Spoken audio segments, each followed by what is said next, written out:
The gunshot that rang through Preston Barlow's ranch house on that bitter January morning in 1876 was not meant for killing, but for silencing the memories that refused to die. He stood on his porch in Laramie, Wyoming territory, the smoking rifle pointed at the sky, his breath forming clouds in the frigid air as he watched another dawn break over land that felt emptier with each passing year. 3 years had passed since fever took his wife and infant son, and Preston had become a ghost haunting his own property, working himself to exhaustion each day and drinking himself to numbness each night.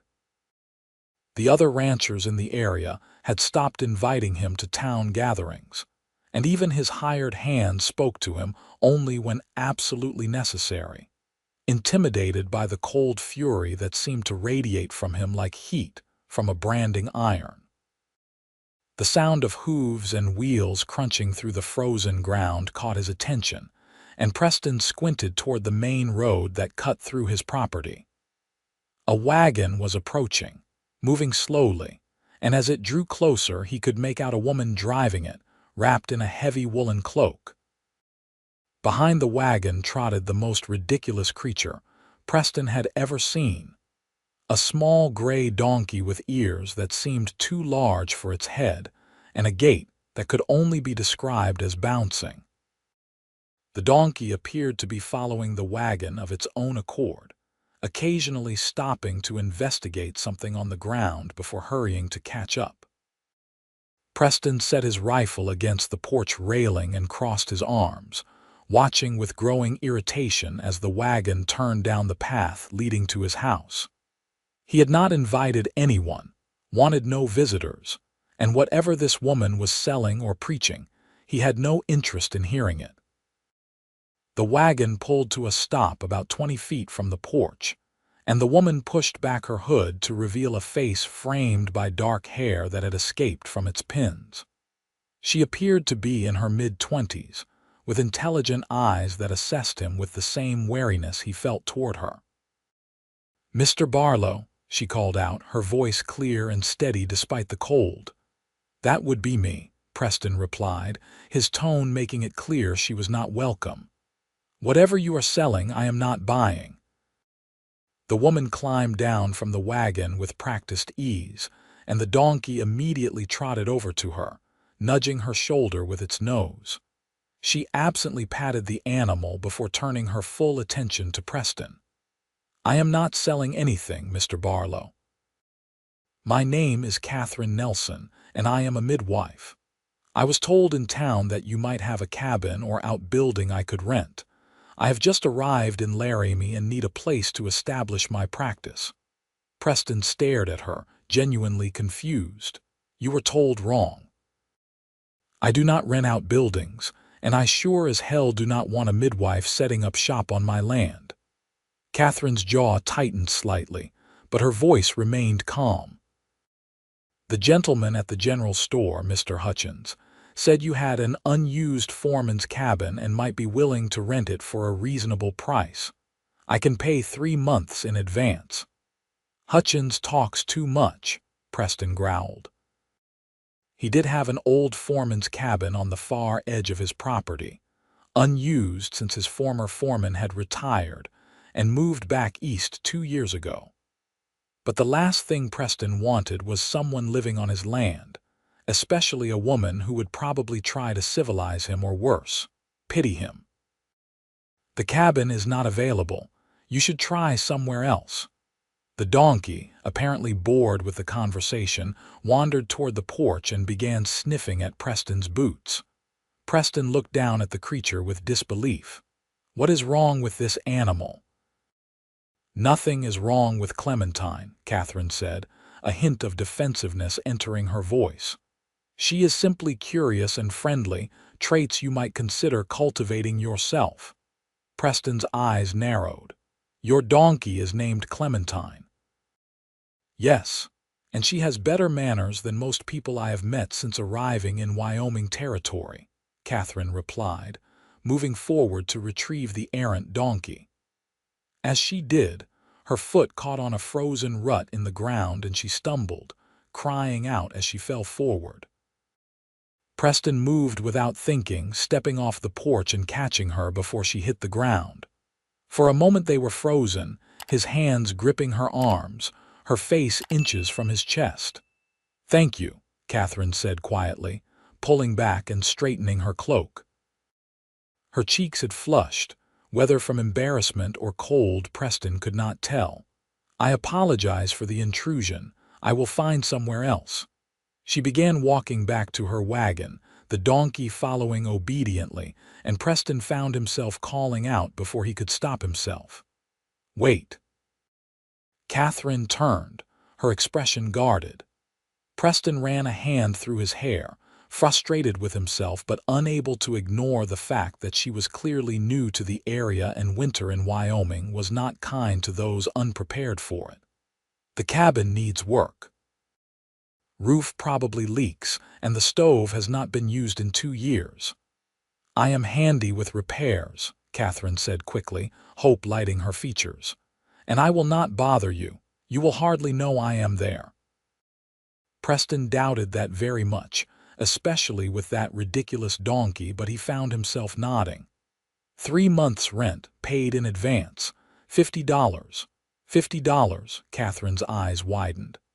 "That is robbery, Mr. Barlow. The going rate for a cabin is $15 per month at most." "Then I suppose you had better find one for $15 per month," Preston replied, turning back toward his porch. $30 for 3 months, Catherine countered. "And I will include medical services should you or your ranch hands need them." Preston paused, considering. He had 6 men working for him, and the nearest doctor was a half-day's ride away. Last summer, one of his hands had gotten a nasty infection from a cut that had nearly cost him his leg. $40, and you keep to yourself. $35, and I will keep to myself unless called upon, Catherine said firmly. Preston turned to look at her again, studying her determined expression.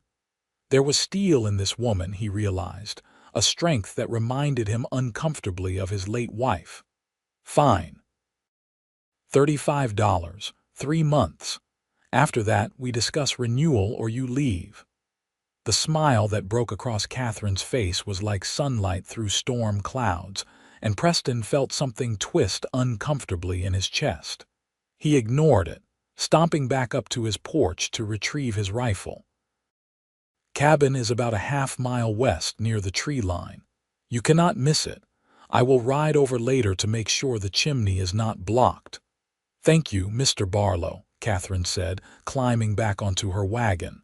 "Truly, I appreciate your kindness." "It is not kindness," Preston muttered, but she had already clicked her tongue at the horse and started moving. The donkey, Clementine, gave Preston one last curious look before trotting after the wagon, her oversized ears flopping with each bouncing step. Preston watched them disappear around a stand of pine trees before heading back inside his house. The interior was dark and cold, the fire in the hearth having died down to embers. He had not bothered to clean in weeks, and dirty dishes were stacked on every surface. He told himself he had made a mistake letting Catherine rent the cabin, that he would regret having her on his property, but the money would help cover spring expenses, and if she truly kept to herself, it would not matter. He spent the rest of the morning tending to his horses, checking water troughs that had frozen overnight and breaking the ice with a heavy iron bar. His ranch hands arrived around noon, 6 men ranging in age from 19 to 53, all weathered by years of outdoor work. They greeted Preston with nods and got to work without needing instruction, which was how Preston preferred it. He paid well and on time, and in return his men did not pry into his personal life or expect conversation beyond what was necessary for running the ranch. Around mid-afternoon, Preston saddled his bay gelding and rode toward the old foreman's cabin. The day had warmed slightly, though clouds were gathering on the horizon promising more snow by evening. As he approached the cabin, he could see smoke rising from This the story chimney, was posted on the and channel The Catherine's Rusty wagon Saddle. parked beside Please the do not small repost structure. it in any form. The donkey was tied to a post, and as Preston dismounted, it began making a noise that could only be described as enthusiastic braying. "Hush, Clementine," Catherine's voice came from inside the cabin. "You will disturb Mr. Barlow." "Too late," Preston called out, tying his horse next to the wagon. The donkey immediately stretched its neck toward his gelding, and Preston's horse snorted and moved as far from the creature as the rope would allow. "Your donkey is terrorizing my horse." Catherine emerged from the cabin, her sleeves rolled up and smudges of dirt on her face. "Clementine just wants to make friends. She has never met a horse that did not eventually warm to her." Preston seriously doubted his gelding would be the first, but he said nothing. He studied the cabin, noting that Catherine had already swept the small porch and cleared away the debris that had accumulated. Through the open door, he could see her belongings stacked neatly inside, and a fire burning in the stone hearth. Chimney drawing properly. "Perfectly well, thank you," Catherine replied. "The cabin is in much better condition than you suggested. The roof is sound and the stove works beautifully. I suspect you were trying to discourage me by exaggerating its flaws." "I was trying to be honest," Preston lied. "Winter is hard out here. If you had no proper shelter, you would likely freeze." "How kind of you to worry," Catherine said, and Preston could not tell if she was mocking him. She wiped her hands on her apron and gestured toward the cabin. "Would you like to come in? I was about to make coffee." "No," Preston said quickly. The last thing he needed was to sit in a cabin making polite conversation. "I just came to check that everything was acceptable." "It is more than acceptable," Catherine assured him. "Thank you again for renting to me, Mr. Barlow. I know I arrived unexpectedly and you had no reason to trust me." Preston grunted in response, turning back to his horse. As he untied the reins, the donkey suddenly brayed again, so loudly that his gelding reared slightly. Preston fought to keep control of the horse, finally getting him settled before glaring at the donkey. "That animal is going to be a problem." "Clementine is expressing her joy," Catherine said, moving to stroke the donkey's neck. "She loves meeting new people and animals. She cannot help being enthusiastic." "She is being loud and obnoxious," Preston countered, swinging into his saddle. "Keep her quiet or I will charge you extra for disturbing the peace." Catherine's eyes flashed. "There is hardly any peace to disturb on a cattle ranch, Mr. Barlow. Your cowboys will make far more noise than one small donkey." She had a point, though Preston was not about to admit it. He touched his hat brim in a curt goodbye and turned his horse back toward the main ranch house. Behind him, he heard Catherine say something to the donkey in a softer voice, and the creature made a quieter, almost conversational sound in response. Despite himself, Preston felt the corner of his mouth twitch. It had been a very long time since anything had struck him as remotely amusing. The next few days passed without incident. Preston saw Catherine only twice in passing, once when she rode into town in her wagon, and once when she walked through his property toward a neighboring ranch. Both times she waved politely and kept moving, staying true to her promise not to bother him. The donkey, however, seemed to have other ideas.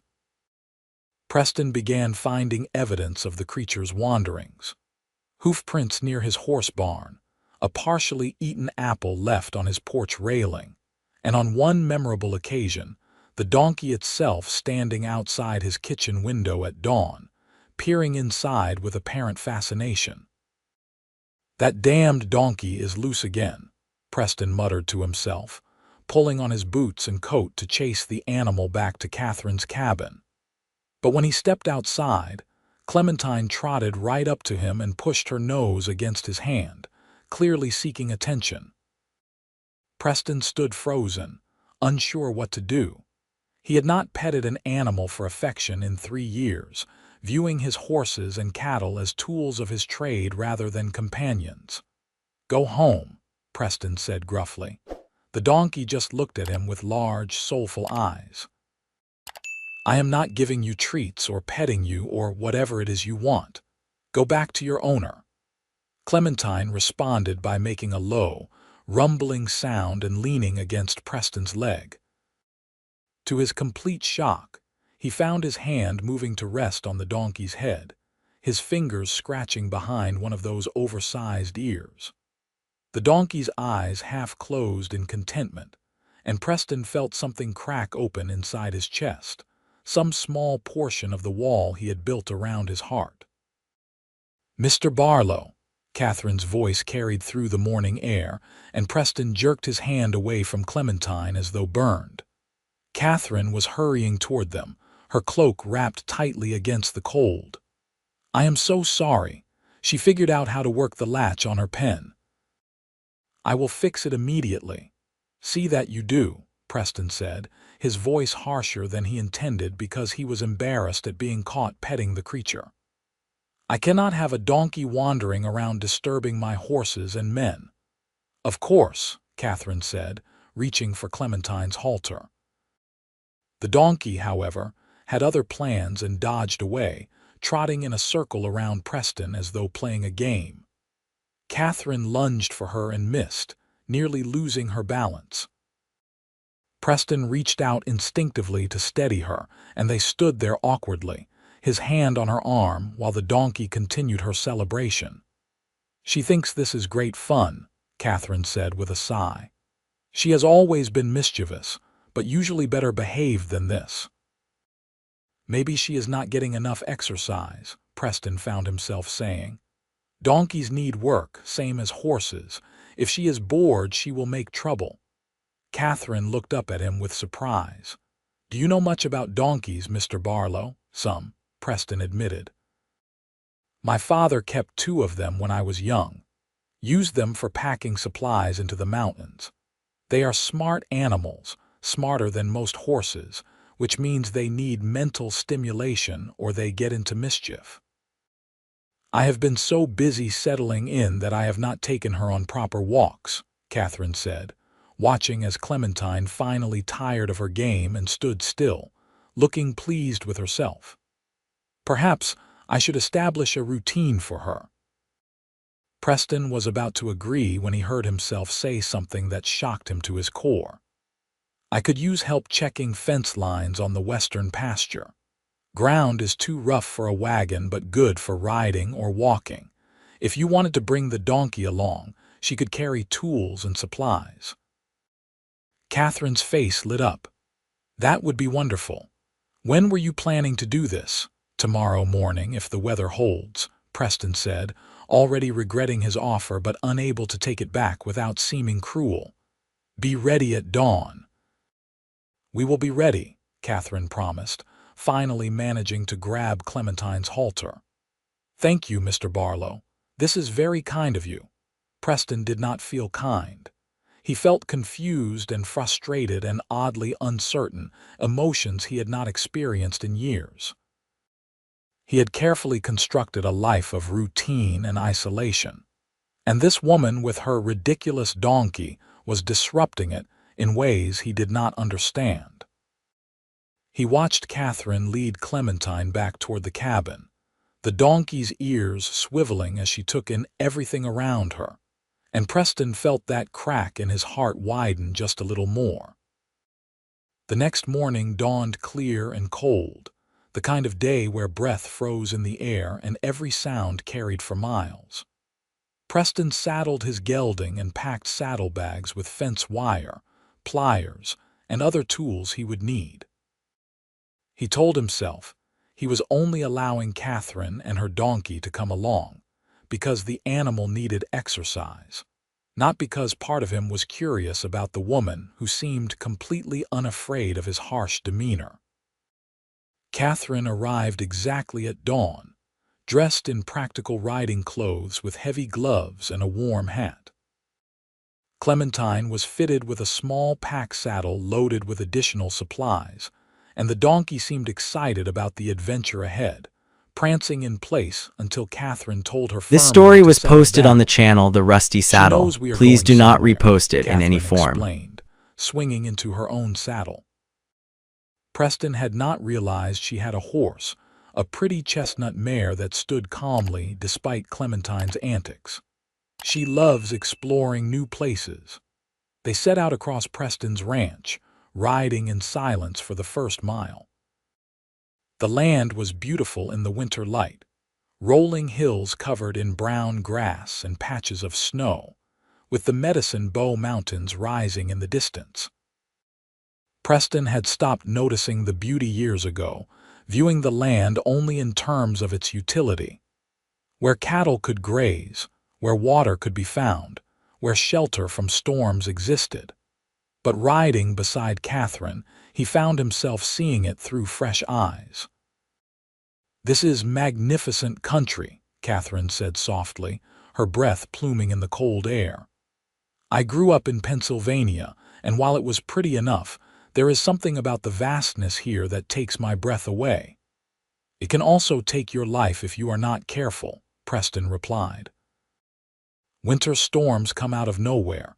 Temperatures can drop 30 degrees in an hour, and if you get lost out here, you can freeze to death before anyone finds you." "You certainly know how to paint an inviting picture," Catherine said with a slight smile. "Do you always focus on the dangers rather than the possibilities?" "I focus on reality," Preston said. "The West is not some romantic adventure. It is hard work and harder losses." Catherine was quiet for a moment, and when she spoke again, her voice was gentle. "The man at the general store, Mr. Hutchins, mentioned that you lost your wife and child. I am very sorry for your loss." Preston's entire body went rigid, anger flooding through him. "Hutchins talks entirely too much about things that are not his business. And my personal life is certainly not yours." "You are right, and I apologize," Catherine said immediately. "I should not have mentioned it. I only meant to express sympathy, not to pry." They rode in uncomfortable silence for another mile before Preston spotted the first section of fence that needed repair. He dismounted and began examining the wire, which had come loose from the posts. Catherine dismounted as well and began unpacking tools from Clementine's saddle. The donkey immediately started exploring, sniffing at everything within reach and making small, happy sounds. "She really does love this," Preston observed, watching the donkey investigate a clump of sage brush with intense concentration. "Clementine has the most joyful spirit of any creature I have ever known," Catherine said, handing Preston the wire cutters.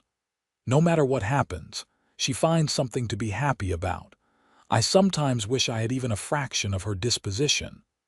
"What brought you to Wyoming territory?" Preston asked, surprising himself with the question. He was not someone who made small talk or showed interest in others, but something about Catherine made him curious despite his best efforts to remain detached. Catherine was silent for so long Preston thought she would not answer. Then she said quietly, "I was engaged to be married in Pennsylvania. A doctor, well respected and established. But 3 months before our wedding I discovered he was already married, with 2 children in another town. He had planned to keep both families, with me none the wiser." Her voice was steady, but Preston could hear the pain underneath. "I ended the engagement, but the scandal made it impossible for me to continue my practice there. People blamed me, said I should have known, that I must have done something to encourage a married man. So I decided to start fresh somewhere no one knew me." Preston worked the wire for a moment, digesting this information. "That man was a fool and a scoundrel. You were right to leave." "Thank you," Catherine said, and when Preston glanced at her, he saw genuine gratitude in her expression. Not everyone saw it that way. Some people believe a woman should accept whatever circumstances she finds herself in and make the best of it. Some people are idiots, Preston said bluntly, and was rewarded with a surprised laugh from Catherine. They worked together throughout the morning, Preston repairing fence while Catherine handed him tools and kept track of which sections had been fixed. Clementine provided entertainment by discovering a prairie dog hole and spending 20 minutes trying to figure out where the inhabitants had gone. Every time a prairie dog popped up from a different hole, the donkey would rush over with her ears pricked forward, only to have the creature disappear again. "She is not the brightest animal," Catherine admitted, watching Clementine's antics with fond exasperation. "But what she lacks in intelligence, she makes up for in enthusiasm." Preston found himself almost smiling. "My father used to say that about his donkeys too.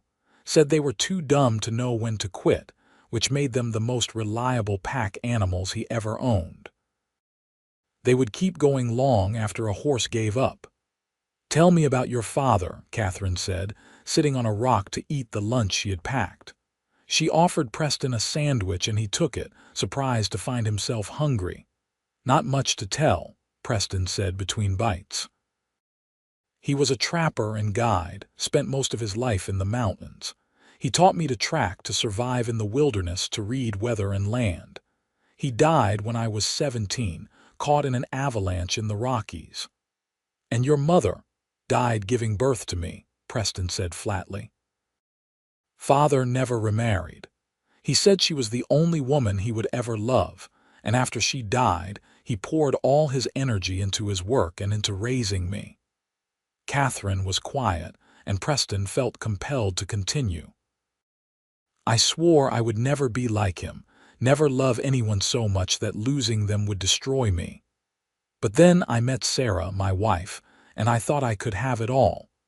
A family, a ranch, a future, but fever does not care about your plans or your hopes." He stopped abruptly, shocked that he had said so much. He had not spoken his late wife's name aloud in over a year. "Love always carries risk," Catherine said softly, "but I believe it is still worth pursuing. The alternative is a life half-lived, protected, but empty." "The alternative is not being destroyed when loss inevitably comes," Preston countered, standing and brushing crumbs from his coat. "I learned my lesson. I will not make the same mistake twice." They rode back to the ranch in silence, but it was a different quality of silence than before, less awkward and more contemplative.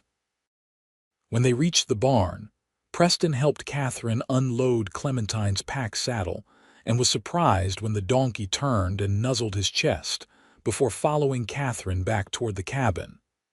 "Thank you for allowing us to come along," Catherine said. "It was good for Clementine and good for me as well. The work you do is impressive, Mr. Barlow. You have built something substantial here."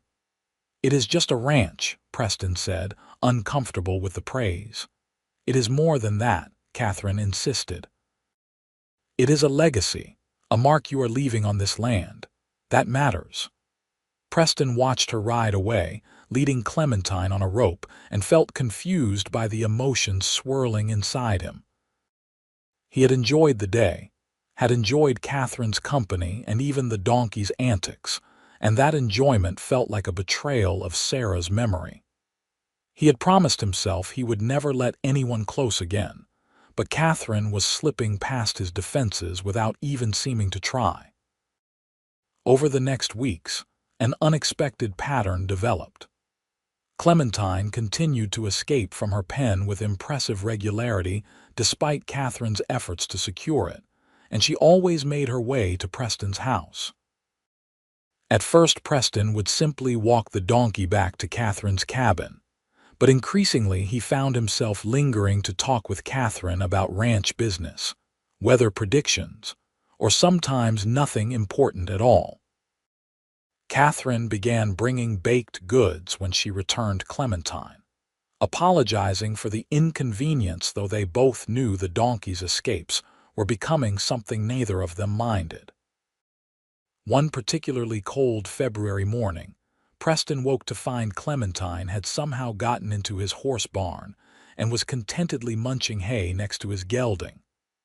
The horse, surprisingly, no longer seemed bothered by the donkey's presence, and was in fact sharing his food This without story was protest. posted on the channel The Rusty Preston Saddle. stood in the Please do barn not doorway, repost it in any coffee in form. hand, watching the unlikely friendship develop.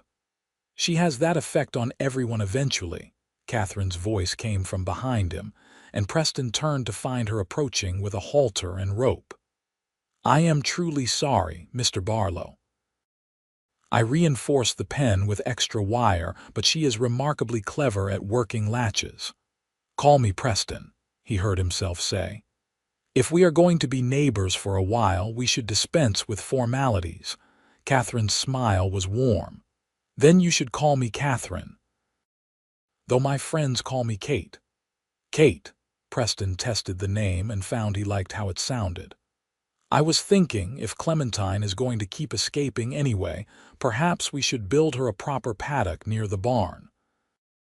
That way she has a safe place to wander and can socialize with the horses without causing trouble." Kate's eyes widened. "That is very generous, but I could not ask you to do that." "You are not asking, I am offering," Preston said. "Besides, my men could use a project.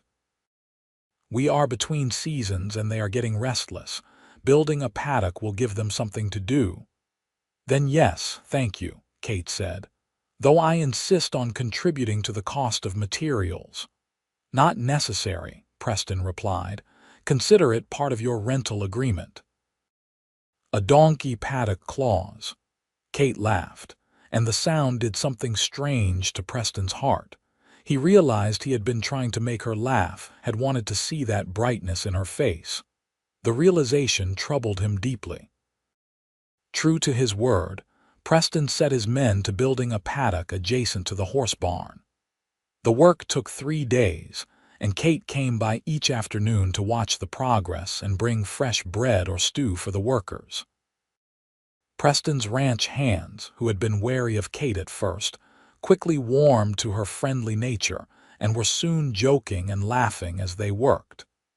Preston watched from a distance, seeing how Kate brought life to his ranch in a way it had not experienced in years. On the evening the paddock was completed, Kate insisted on cooking dinner for Preston as a thank you. He tried to refuse, but she was insistent, and he found himself sitting at her small table in the foreman's cabin as she served a surprisingly excellent pot roast with potatoes and carrots. "Where did you learn to cook like this?" Preston asked, genuinely impressed. "My mother," Kate replied, settling into the chair across from him. "She believed a woman should be skilled in all domestic arts as well as a profession. She was quite progressive for her time. She is the one who encouraged me to become a midwife, said women should help other women through life's challenges. She sounds like a remarkable woman." "She was," Kate said softly. "She died 2 years ago of pneumonia. My father passed when I was young, so she raised me alone. I miss her every day." They ate in comfortable silence for a while before Preston asked, "Do you miss Pennsylvania at all?" Kate considered the question carefully. "I miss the familiarity of it, knowing every street and face, but I do not miss the judgment or the limitations. Here in Wyoming territory, I can be whoever I choose to be. No one knows about my past unless I tell them. It is freeing in a way I did not expect." "The West has that effect," Preston agreed. "People come here to escape something or to find something. Sometimes both." "What did you come here to find?" Kate asked. Preston was quiet for a long moment. "I came here with Sarah, my wife, to build something of our own. Her father had a ranch in Texas, but he was a hard man who did not approve of me. We eloped and came north to start fresh. I found land, built the house and barn, started gathering cattle. For 3 years it was everything I had dreamed of. Then the fever came through Laramie and took Sarah and our son within days of each other. I found myself living in the future I had planned, but with all the meaning stripped away." Kate reached across the table and placed her hand over his. "I am so sorry, Preston. That is a grief I cannot imagine." Preston looked down at her hand on his and felt something he had thought long dead stir to life. He pulled his hand away gently, standing from the table. "I should go. Thank you for dinner." "Preston, wait," Kate said, rising as well. "If I have overstepped, you have not," Preston interrupted. "You have been nothing but kind. I just need some air." He left quickly, walking back to his house through the cold night. Behind him, he could hear Clementine in her new paddock, making soft, contented sounds as she settled in for sleep. Preston stood on his porch for a long time, staring up at the stars and feeling terribly conflicted. He was attracted to Kate. That much he could no longer deny. But attraction was not love, and love was something Preston had vowed never to risk again.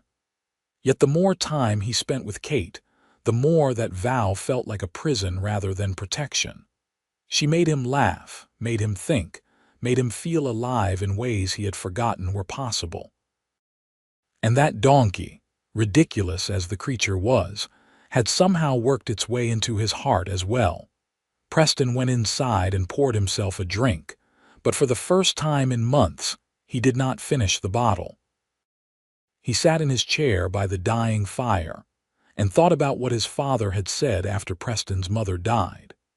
His father had claimed he would never love again, but Preston remembered moments when his father's face would soften at the sight of a sunset or when teaching Preston to track. His father had closed himself off from romantic love, but he had never stopped loving life itself. Preston had done the opposite, continuing to work and survive but without any joy or connection. Maybe Kate was right. Maybe a life half-lived, protected but empty, was not really living at all. The next morning, Preston woke with a sense of purpose he had not felt in years. He did his morning chores and then walked over to Kate's cabin, where he found her tending to her herb garden despite the cold. "These will not survive until spring unless you build a cold frame for them," Preston said by way of greeting. Kate looked up, shielding her eyes from the sun. "A cold frame, a box with a glass or oiled canvas top that traps heat," Preston explained. "Lets you grow plants through the winter. I have some old window frames in my barn we could use." Kate asked with a slight smile. "Well, I know how to build one and you do not," Preston said gruffly. "Unless you want to waste all the money you spent on those seeds." "I would appreciate the help," Kate said, standing and brushing dirt from her skirt. "Though I am beginning to think you simply enjoy projects." "I enjoy useful work," Preston corrected, but he could not quite keep a smile from his face. They spent the afternoon building a cold frame beside Kate's cabin, working side by side in the winter sunlight. Clementine supervised from her paddock, occasionally offering her opinion in the form of brays and snorts. Preston found himself relaxing in a way he had not experienced in years, enjoying the simple pleasure of working with someone who matched his pace and did not need constant instruction. "How did you become a midwife?" Preston asked as they fitted the glass panels into the frame. "I apprenticed with the town midwife starting when I was 14, Kate explained. "She was getting older and needed help, and I had always been fascinated by the process of bringing life into the world. After my mother died, it became even more important to me. Every baby I help deliver, every mother I see safely through childbirth, feels like I am honoring her memory." "Have you delivered many babies?" Preston asked. "Over 100, Kate said with quiet pride. "And I have only lost 3 mothers and 5 babies in all that time." "The work is dangerous and unpredictable, but there is nothing more satisfying than placing a healthy infant in its mother's arms." Preston felt a pang thinking about his own son, who had lived only 4 days before the fever took him. Sarah had been so weak from her own illness that she could barely hold the baby, and Preston had sat up for 3 days straight trying to keep them both alive through sheer force of will. It had not been enough. "I wish you had been there when Sarah and my son were sick," Preston said quietly. "Maybe you could have saved them." Kate stopped working and looked at him with compassion. This "From what story I was posted on understand, the channel The fever Rusty that went through Saddle. Larry Please and do me not 3 years repost it ago in was any form. particularly virulent. Even the doctor could do little to stop it. You cannot blame yourself for something that was beyond anyone's control." "I do not blame myself," Preston said. "I blame fate or God or whatever force decided they did not deserve to live while I did." "Perhaps the force you should listen to is the one telling you that you still have a life to live," Kate said gently. "Your wife and son would not want you to simply exist in grief. They would want you to find happiness again." Preston wanted to argue but could not find the words. Deep down he knew Kate was right. Sarah had been full of life and joy, always finding reasons to celebrate even the smallest things. She would have hated seeing what he had become, this hollow man going through the motions of living without any real engagement with life. Over the following weeks, Preston and Kate fell into an easy friendship. He taught her about ranching and the realities of Wyoming winters, while she told him stories of the births she had attended and the families she had helped. Clementine remained the comic relief, constantly finding new ways to entertain them with her curious nature and boundless enthusiasm. The donkey learned to follow Preston around the ranch, and he found himself talking to the animal as he worked, sharing thoughts he would never speak aloud to another person. In early March, a rancher from 20 miles north arrived at Preston's door in the middle of the night, desperate for help. His wife was in labor, and something was wrong. The baby was breech, and the local doctor was away treating an outbreak of influenza in a mining camp. Preston immediately thought of Kate. He threw on his clothes and rode to her cabin, pounding on the door until she appeared with a lamp in hand. "What is wrong?" Kate asked, instantly alert despite having been woken from sleep. "Woman in labor, baby is breech, no doctor available," Preston said quickly. "Can you help?"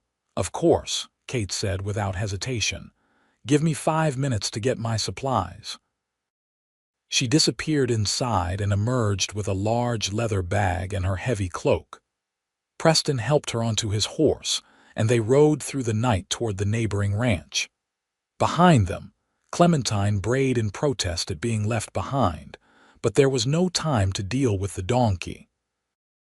They arrived to find the woman, whose name was Martha, in serious distress. Her husband, William, looked terrified and grateful in equal measure as Kate immediately took charge. Preston had never seen this side of Kate before, this calm, competent authority. She examined Martha quickly, speaking to her in soothing tones while asking William to boil water and bring clean linens. "Preston, I need you to help hold her steady," Kate said. "This is going to be difficult and I need her to stay as still as possible." Preston moved to the head of the bed, taking Martha's hands in his and murmuring encouragement as Kate worked. The next hour was one of the most intense Preston had ever experienced. Kate's focus was absolute as she carefully manipulated the baby into the correct position, her hands sure and steady even as Martha screamed. Finally, just when Preston thought things would surely end in tragedy, Kate gave a triumphant cry. "The baby has turned." "Martha, on your next contraction you need to push with everything you have." 20 minutes later, a baby's cry filled the cabin and William broke down in tears of relief. Kate cleaned and wrapped the infant, a healthy boy, and placed him in Martha's exhausted arms. "You did beautifully," Kate told Martha. "Rest now, you will both be fine." Outside, as dawn broke over the mountains, Preston helped Kate clean her supplies. His hands were shaking, the adrenaline of the night finally catching up with him. "You were amazing in there," Preston said. "I have never seen anything like it." "That is what I do," Kate said simply, though she looked exhausted. "Though I will admit that was one of the more challenging births I have managed. If we had arrived even an hour later, I do not think I could have saved them both." Preston felt a surge of emotion so strong it nearly knocked him over. Kate had just saved 2 lives with her skill and courage, and watching her work had filled him with an admiration that went far beyond simple attraction. This was a woman of substance and strength, someone who faced fear and danger to help others. "Kate," Preston said, then stopped, unsure what he wanted to say. She looked up at him, her face weary but glowing with the satisfaction of her success. "Yes." "I am glad you came to Larry me," Preston said finally. "I am glad you rented my cabin. I'm even glad you brought that ridiculous donkey who keeps escaping." Kate smiled. "That is quite an admission from the man who wanted nothing to do with me when I arrived." "I was wrong," Preston admitted. "You have brought something to my ranch that was missing. I'm not sure what to call it, but everything feels different now. Better." "I am glad," Kate said softly, "because you have given me something I needed too, a place to belong and a friend who does not judge me for my past." They rode back to Preston's ranch in the growing light, both too tired to talk but comfortable in the silence. When they arrived, they found Clementine had somehow escaped her paddock and was standing on Preston's porch, clearly having spent the night waiting for their return. The sight was so absurd that both Preston and Kate started laughing, the tension of the night breaking in waves of shared mirth. "That donkey is going to be the death of me," Preston said, dismounting and walking toward Clementine. The donkey immediately nuzzled his chest, making happy sounds. Preston found himself wrapping his arms around the animal's neck, overcome with unexpected affection. "You ridiculous creature, you cannot keep escaping like this." "She was worried about us," Kate said, joining them on the porch. "Animals know when something important is happening." She must have sensed we were needed elsewhere. Preston looked at Kate over Clementine's back, and something passed between them, an understanding that went deeper than words. They had faced danger together, had saved lives together, and that bond was not something that could be easily dismissed. "Stay for breakfast," Preston said impulsively. "Let me cook for you for once." Kate hesitated, clearly exhausted, but then nodded. "I would like that." Preston made coffee and eggs while Kate sat at his kitchen table, Clementine visible through the window having settled down in the yard. They ate in comfortable silence, and when Kate's eyes started to droop, Preston insisted she rest on his sofa rather than walk back to her cabin. She protested weakly, but was asleep within minutes, curled up under a quilt Preston had tucked around her. Preston sat in his chair watching Kate sleep, feeling emotions he had thought buried forever stirring back to life. He cared for this woman, deeply and truly. The realization terrified him but also felt inevitable, as though everything since Kate's arrival had been leading to this moment. When Kate woke several hours later, Preston had made lunch and was reading by the fire. She sat up, looking disoriented for a moment before remembering where she was. "I apologize for falling asleep in your home," Kate said, pushing hair from her face. "That was improper." "You saved 2 lives last night and were exhausted," Preston replied. "There is nothing improper about resting when you need it." He gestured to the table where food was laid out. "Come eat. You must be starving." They ate together, talking about the birth and whether Martha and her baby would be all right. Preston promised to check on the family in a few days, and Kate asked him to take some herbal tonic to help Martha's recovery. The domesticity of the moment struck Preston forcefully. This was what he had lost when Sarah died, these simple moments of shared meals and comfortable conversation. He had not realized how much he missed it until now. "Preston," Kate said carefully, setting down her fork. "I need to tell you something." Preston's stomach tightened with worry. What is it? My 3 months will be up in 2 weeks, Kate said. I know we agreed to discuss renewal at that time. I want you to know that I would very much like to stay. My practice is growing and I have come to love it here, but I will understand if you prefer I find somewhere else. Relief flooded through Preston. Of course you can stay. I will draw up a new lease agreement 6 months this time, unless you would prefer longer. 6 months is good, Kate said, her smile radiant. Thank you, Preston. Your cabin has become home to me. It is not much of a cabin, Preston said. I was thinking if you plan to stay long-term, we could make improvements. Add a room for your medical supplies, maybe a covered porch. That would be wonderful, Kate said, though I insist on paying for the materials. We can discuss the details, Preston said, not wanting to argue about money. The truth was, he would have paid for the This story was improvements posted on the regardless channel because The he Rusty wanted Kate to Saddle. be Please do comfortable, not repost wanted it her in to any have form. reasons to stay. The next weeks passed quickly, as spring began to assert itself over the Wyoming landscape. Preston and his men worked on improving Kate's cabin, adding the new room and porch. Kate's practice continued to grow as word spread about her successful delivery of Martha's baby. She was called out several more times to attend births, and Preston found himself worrying each time she left, waiting until he saw her return safely before he could relax. Clementine had become a fixture around the ranch, beloved by all of Preston's men who often snuck her treats and spent their breaks petting her.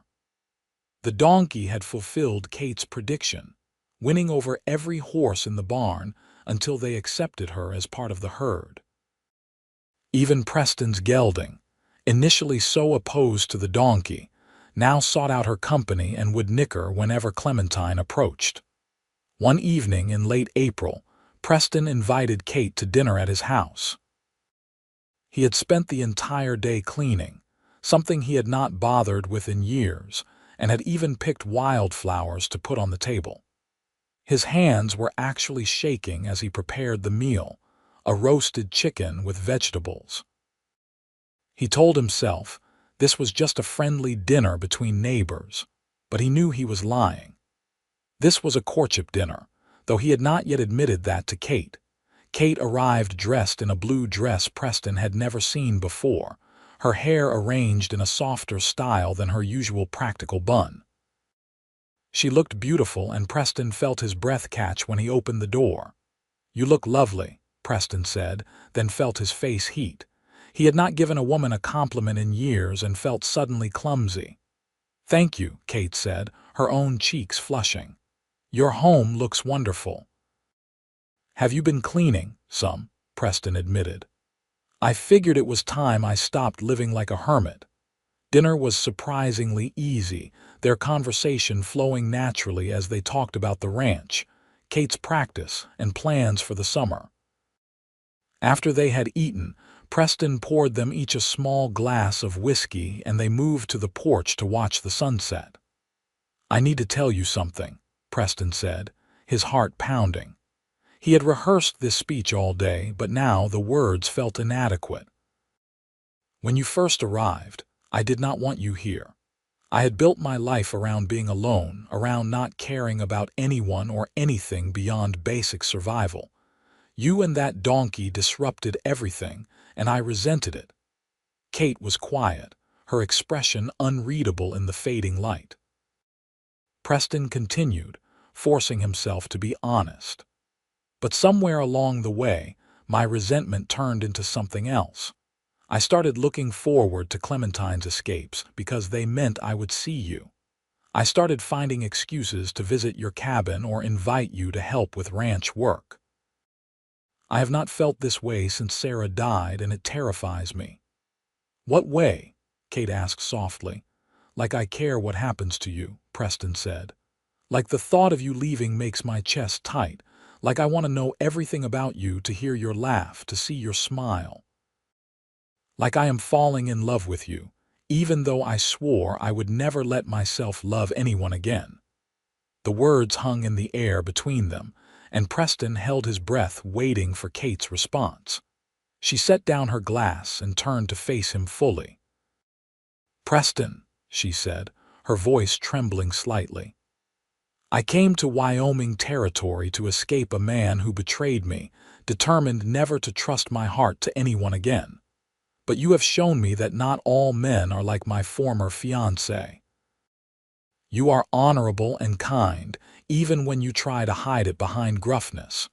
You took me in when you did not have to. You have supported my work, and you have become my dearest friend."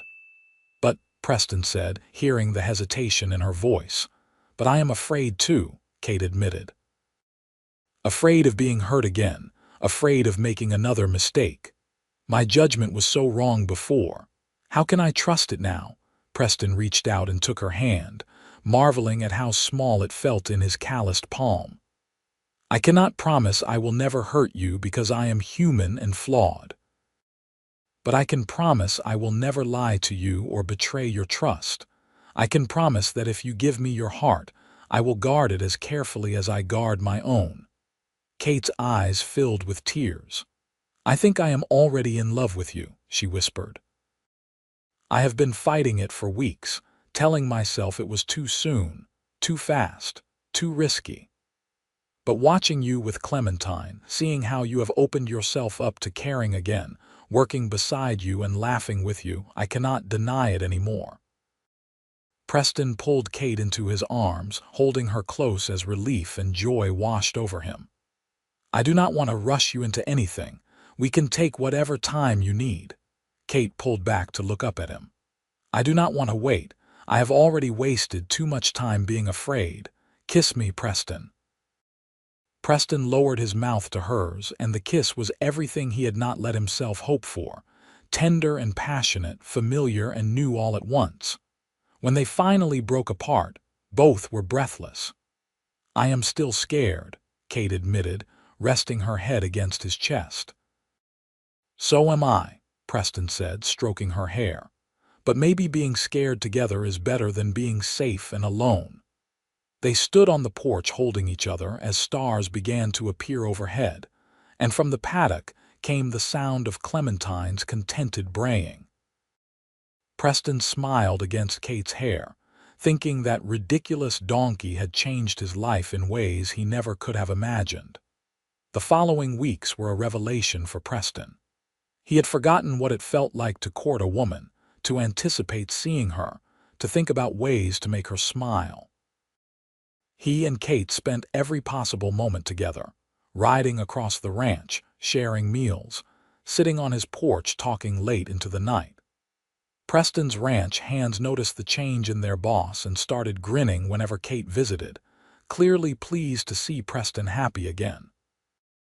In June, Preston took Kate to the spring dance in Laramie, his first social event since Sarah's death. The townspeople were surprised to see him, and even more surprised to see him with Kate, but Preston ignored the whispers and gossip. He danced with Kate all night, holding her close and feeling more alive than he had in 3 years. "People are staring," Kate murmured as they waltzed. "Let them stare," Preston replied. "I do not care what anyone thinks except you." "Then you should know I think you are the best dance partner I have ever had," Kate said with a smile. "Even if you do keep stepping on my toes." "I am out of practice," Preston admitted.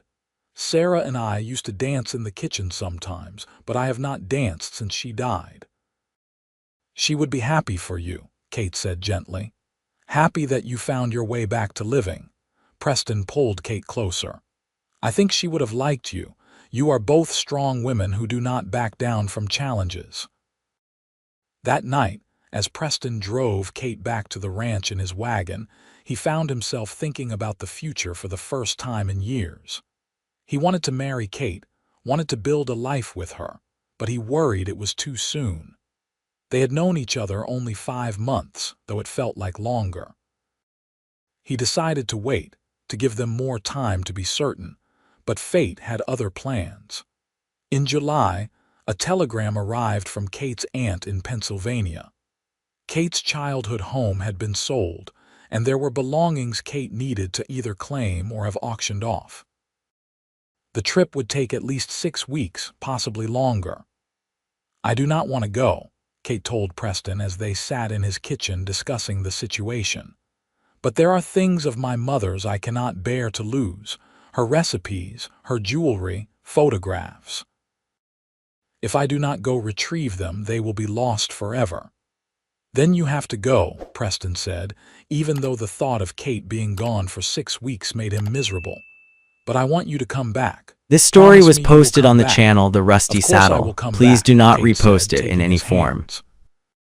"Preston, my life is here now. My home is here. You are here. I am coming back." "What about Clementine?" Preston asked. "You cannot take her on a train to Pennsylvania." "I was hoping you would look after her," Kate said. "She loves you nearly as much as I do." Preston pulled Kate into his arms. "I will take good care of her, and I will count every day until you return." The day Kate left was one of the hardest Preston had experienced since Sarah's death.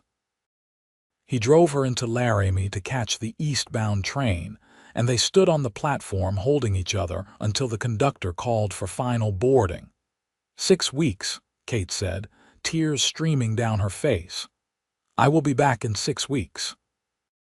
"I will be waiting," Preston promised, kissing her one last time before she boarded. He stood on the platform watching the train disappear into the distance, feeling hollowed out and lost. Then he climbed back in his wagon and drove home to a ranch that suddenly felt empty, despite being full of men and animals. Clementine, however, proved to be unexpected comfort. The donkey seemed to sense Kate's absence and stuck close to Preston, following him everywhere and making soft, concerned sounds whenever he stopped moving. Preston found himself talking to the donkey even more than before, telling Clementine about his day and his worries that Kate might not return. "I know she said she would come back," Preston told the donkey one evening as he brushed her coat. "But what if she gets to Pennsylvania and realizes she misses it? What if she decides Laramie was just a temporary escape?" Clementine responded by pushing her nose against his shoulder in what Preston had learned was her version of a hug. He wrapped his arm around the donkey's neck, grateful for her presence. The weeks crawled by. Preston worked himself exhausted each day, trying not to think about how much he missed Kate. He received 2 letters from her, one from Chicago and one from Pennsylvania, both full of love and assurances she would return soon. Preston read them so many times the paper grew soft and creased.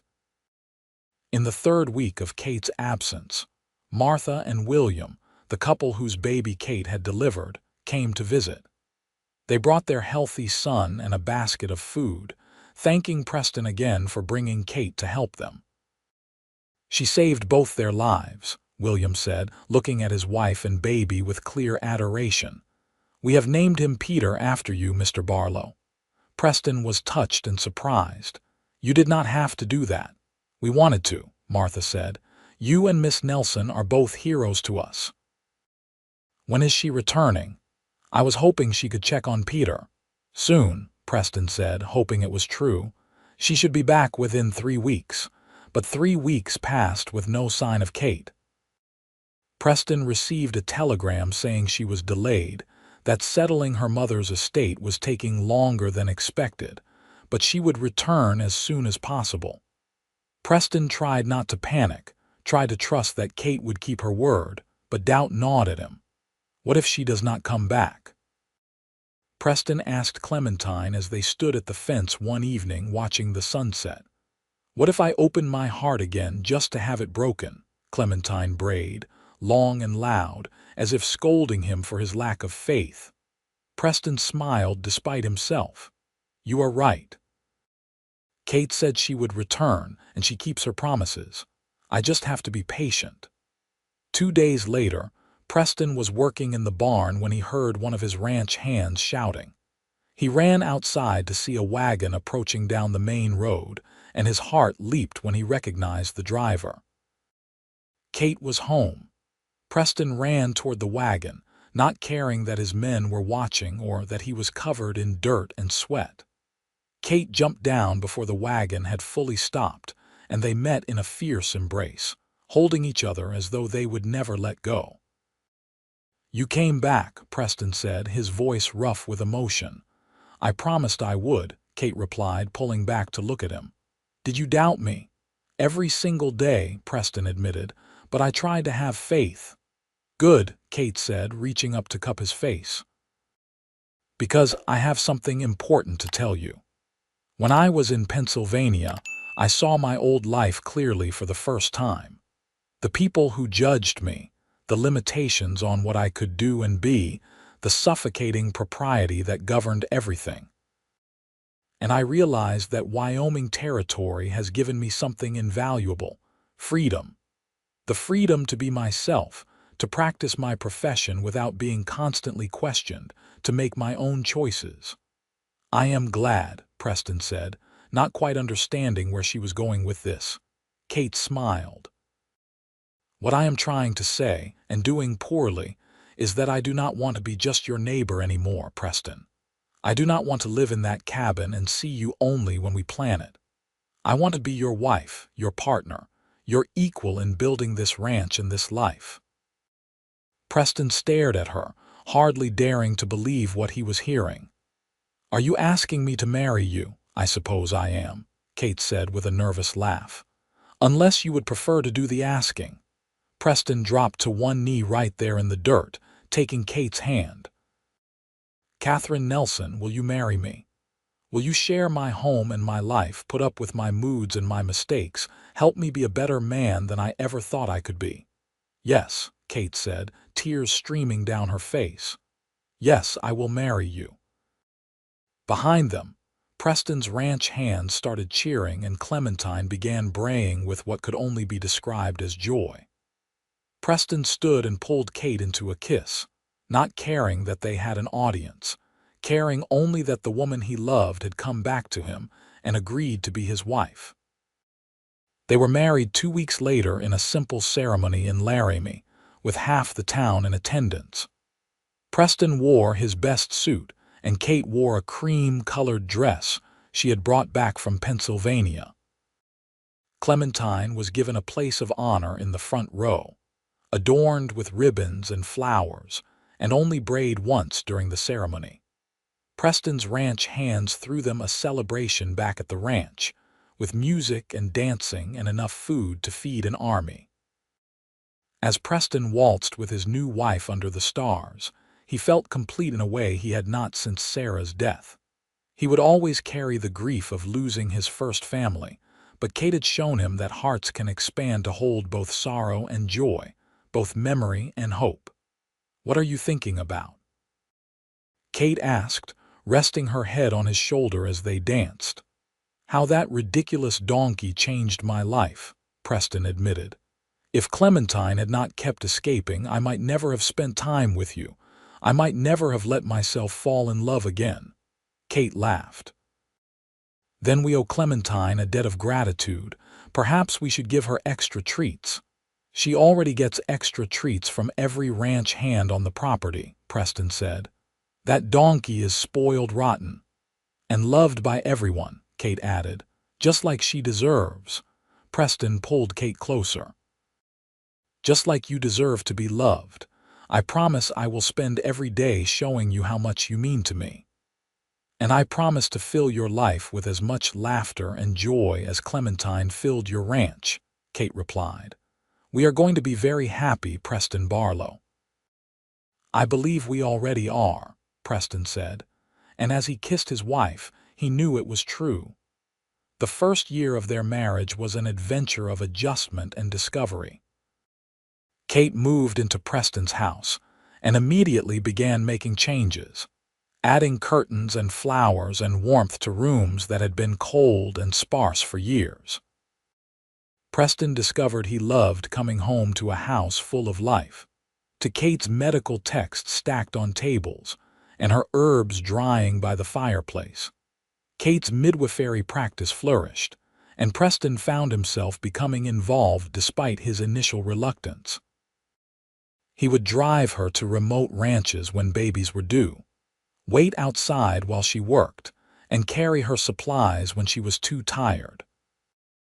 The families Kate helped were grateful to both of them, and Preston discovered a sense of purpose he had not expected. Helping bring new life into the world, even indirectly, helped heal the wound of losing his own child. Clementine continued to be a source of joy and occasional frustration. She learned to open gates with alarming efficiency, and Preston swore the donkey was teaching the horses bad habits. This story was But she posted on also the became channel a The Rusty therapy Saddle. animal of Please do sorts, not repost it in visiting any sick form. children Kate was treating, and somehow knowing exactly who needed her gentle presence most.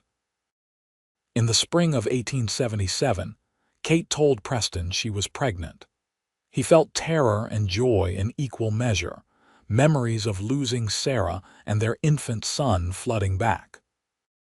But Kate held his hands and spoke to him calmly about the realities of childbirth, about the precautions they would take, about her own knowledge and skill. "I am scared too," Kate admitted, "but I am also excited. We are going to have a baby, Preston. A child to raise together, to love and teach and watch grow. That is worth the risk." Preston pulled her close, resting his hand on her still flat stomach. "Promise me you will be careful. Promise me you will let me take care of you." "I promise," Kate said. "As long as you promise not to hover over me like I am made of glass. I am strong, Preston. Women have been having babies since the beginning of time." "Not my wife," Preston replied. "My wife is having a baby, and that is different." Kate laughed and kissed him. "You are going to be an excellent father. Overprotective perhaps, but excellent." The pregnancy progressed smoothly, with Kate continuing her midwifery work until she was 8 months along. Preston drove her everywhere and tried not to panic every time she felt a twinge or pain. His ranch hands rallied around them, making sure Kate never had to lift anything heavy and bringing her treats from town. Clementine, surprisingly, seemed to understand Kate was pregnant and became even more protective. The donkey would stand outside the house for hours, ears swiveling as if listening for any sign of distress. She would walk carefully when Kate was near, and once headbutted a ranch hand who accidentally bumped into Kate while carrying a board. "That donkey is more protective than I am," Preston observed, watching Clementine shadow Kate around the ranch. "Animals know," Kate said, stroking Clementine's nose. "They can sense when someone is vulnerable and needs protection. Clementine has adopted our baby already." "Our baby is not even born yet," Preston pointed out. "That does not matter to Clementine," Kate replied with a smile. In October of 1877, Kate went into labor. Preston had prepared as best he could, arranging for another midwife from a neighboring town to assist, since Kate obviously could not deliver her own baby. But when the time came, Preston found himself nearly paralyzed with fear. Memories of Sarah's death kept flashing through his mind, and he had to step outside multiple times to catch his breath. Clementine was waiting on the porch, and Preston sat beside the donkey, burying his face in her neck. "I cannot lose her," he whispered. "I cannot lose another wife, another child. I will not survive it again." Clementine made a low, comforting sound and pressed against him. Preston drew strength from the donkey's solid presence, reminding himself that Kate was strong and healthy, that the midwife was skilled, that this time would be different. After 6 hours of labor, Kate delivered a healthy baby boy. Preston was called inside to meet his son, and the moment the midwife placed the tiny, squalling infant in his arms, Preston felt his heart expand in ways he had not known were possible. This child was perfect, a miracle, a second chance at fatherhood that Preston had never expected to receive. "What should we name him?" Kate asked from the bed, exhausted but glowing with joy. Preston looked at his wife and son, overwhelmed with gratitude. I was thinking Michael after your father, and James for the middle name after mine. Michael James Barlow, Kate said, testing the name. It is perfect. Preston sat beside the bed, holding his son and his wife's hand, and felt peace settle over him like a warm blanket. He had survived the worst loss imaginable and had somehow found his way to this moment, surrounded by love and hope and new beginnings. Outside the window, Clementine brayed her approval, and Preston laughed through his tears. That ridiculous donkey had indeed filled his ranch with giggles, but more importantly, she had been the catalyst that brought Kate into his life and showed him that hearts can heal and love again. The years that followed were full and rich. Michael grew into a curious, energetic toddler who adored Clementine and spent hours following the donkey around the ranch. Preston expanded the cattle operation, and Kate's reputation as a skilled midwife spread throughout Wyoming territory. They added 3 more children to their family. A daughter named Sarah after Preston's first wife, who Kate insisted they honor in this way, and then twin boys they named Thomas and Henry. Preston never forgot his first family, but he learned to hold their memory alongside his love for Kate and their children. On quiet evenings, he would tell Kate stories about Sarah and their infant son, and Kate would listen with compassion and understanding, secure enough in Preston's love to know that honoring the past did not diminish the present. Clementine lived to the impressive age of 28, becoming a beloved fixture not just on the Barlow Ranch but throughout Laramie. Children would beg their parents to visit the Barlow Ranch just to see Clementine, and the donkey seemed to understand her role as ambassador of joy. She was gentle with every child who approached her, patient with their clumsy petting and delighted squeals. When Clementine finally passed away in her sleep in the spring of 1895, Preston and Kate held a funeral that was attended by over 50 people.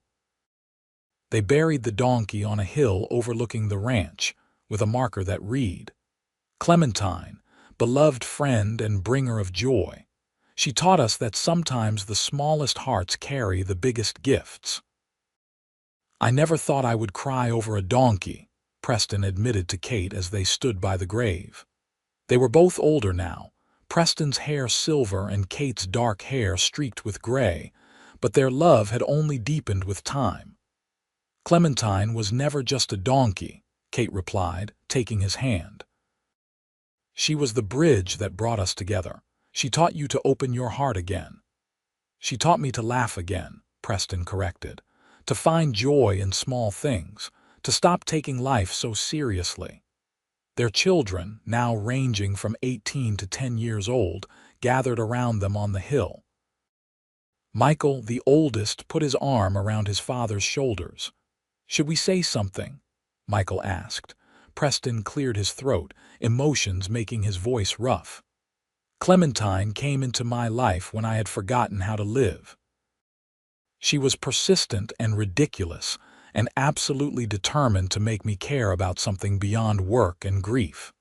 She succeeded. Because of that donkey, I opened my heart enough to let your mother in, and that led to all of you. So I guess what I want to say is thank you, old girl. Thank you for being stubborn enough to keep escaping, loud enough to demand attention, and sweet enough to work your way past all my defenses. You changed my life, and I will never forget you." Kate wiped tears from her cheeks. "I want to add something. Clementine was my companion when I came to Wyoming territory, frightened and hurt and determined never to trust anyone again. She gave me comfort when I was lonely and courage when I was afraid. She was with me the night I met Preston, and I believe she knew before either of us did that we belonged together. Animals have wisdom we often overlook, and Clementine's wisdom was simply this: choose joy, choose connection, choose love. That is how I try to live my life, and that is the legacy Clementine left us."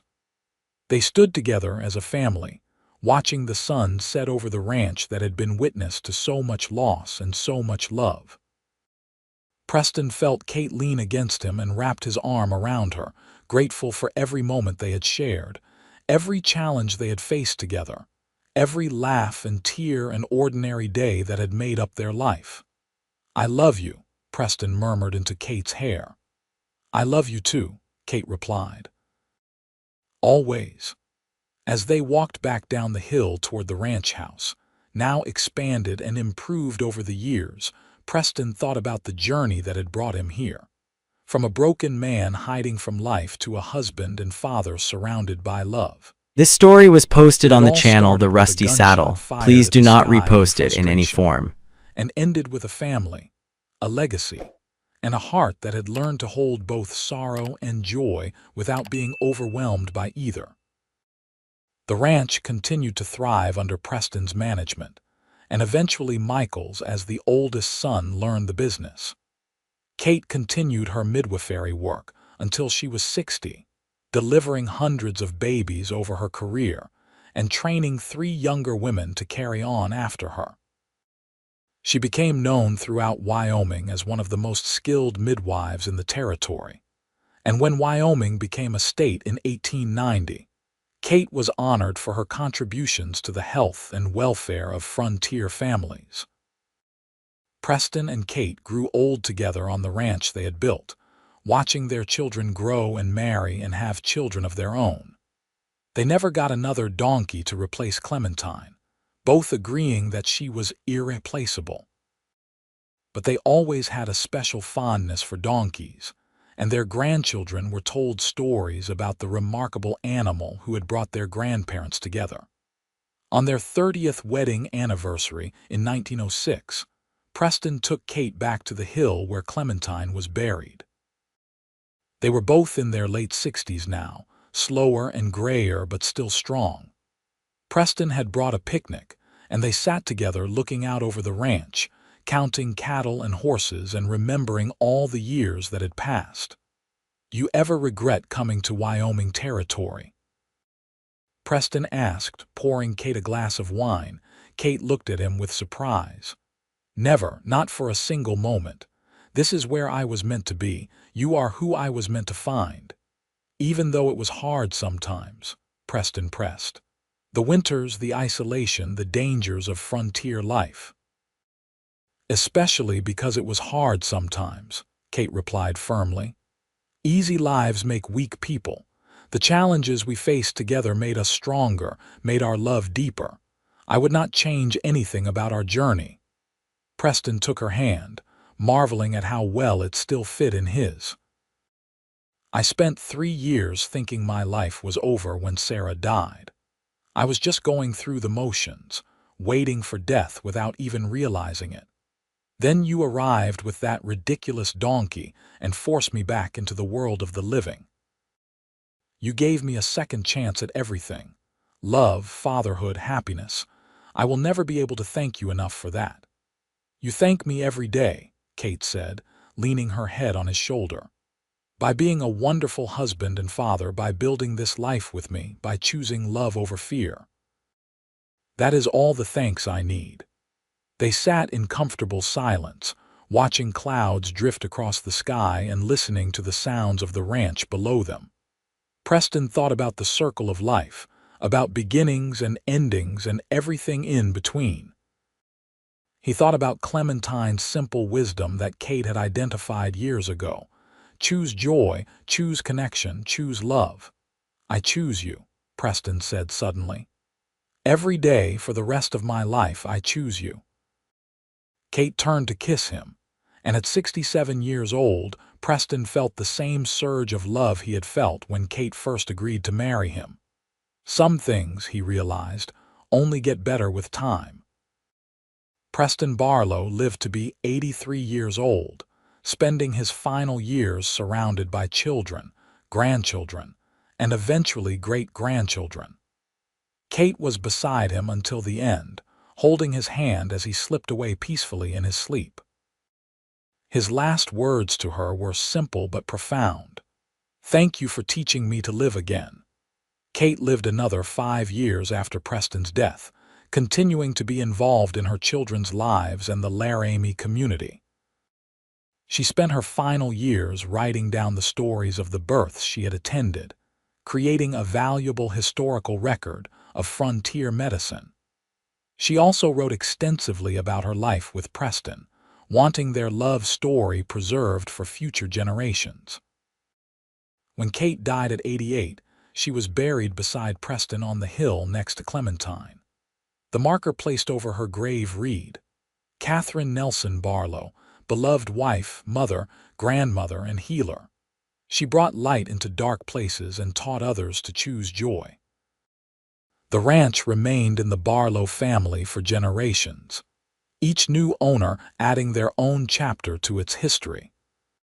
But the story that was told most often, the one that became legend in Laramie and beyond, was the story of a hardened cowboy who had lost everything and a midwife who arrived with a joyful donkey, and how together they built a life filled with love, laughter, and the simple wisdom that choosing joy in the face of sorrow is perhaps the bravest thing anyone can do. Years after both Preston and Kate were gone, visitors to the Barlow Ranch would stop at the 3 graves on the hill and wonder about the unusual trio buried there. Local guides would tell the story. The cowboy who thought his life was over, the midwife who was fleeing a broken engagement, and the donkey who brought them together through sheer persistence and infectious joy. Children would ask if the story was true, if a donkey really could change someone's life so completely. And the guides would smile and say yes, it was true, every word of it. Because sometimes the smallest, most unexpected things can crack open a heart that thought it would never heal. Sometimes all it takes is a joyful donkey, a woman with courage, and a man willing to risk loving again. The sun would set over the Medicine Bow Mountains, painting the sky in shades of orange and gold, and the wind would whisper through the grass covering the 3 graves. And if you listened very carefully, some people swore you could hear the faint sound of a donkey's happy bray, echoing across the years, reminding everyone who heard it to choose joy, choose connection, choose love, because in the end, those are the only things that really matter. The Barlow Ranch still stands today, over a century after Preston and Kate built their life there. The house has been updated and modernized, the barns expanded and improved, but the essence of the place remains the same. It is a testament to what can be built when 2 broken people find each other and decide that healing is worth the risk of getting hurt again. On clear nights, when the stars stretch across the Wyoming sky in an endless blanket of light, ranch hands still gather on the porch to tell stories. And the story they tell most often, the one that never gets old no matter how many times it is repeated, is the story of Preston and Kate and Clementine. The hardened cowboy who learned to laugh again, the skilled midwife who found a home after being betrayed, and the joyful donkey whose persistent escapes and loving nature filled an entire ranch with giggles and showed everyone that even the most broken hearts can heal if given enough love, patience, and perhaps just a little bit of stubborn donkey determination.